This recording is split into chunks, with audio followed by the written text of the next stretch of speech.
My name is Anagha and I go to Lee High School.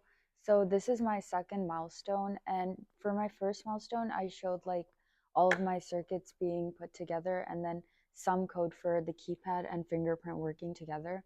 Now for the second milestone, I used a Dremel to drill a hole for the LED for the keypad, and I used a drill for the fingerprint sensor to fit all of them in.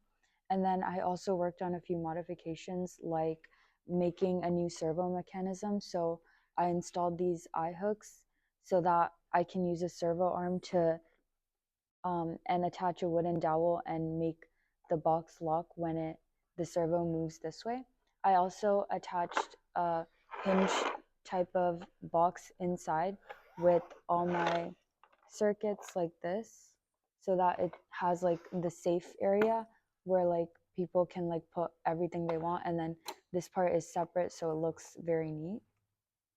um, I also had another modification where I was using an Arduino, but I wanted to use like if someone forgets a password on my main menu, it would show like forgot password option and it would send a text message to a phone or like any number so that they can have like an OTP.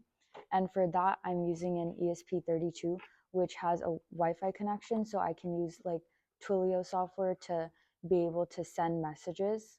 And that's one of my challenges since I'm switching from Arduino to Twilio.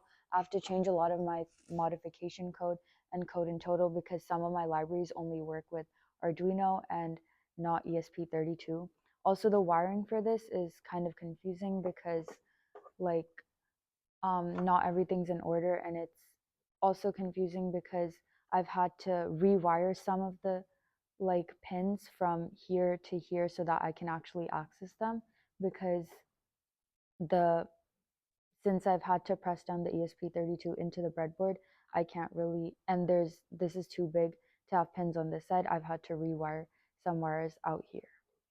My next steps are to get my code to finally work with the ESP32 and then maybe like work on a few more modifications like finishing my lock mechanism and adding the password OTP.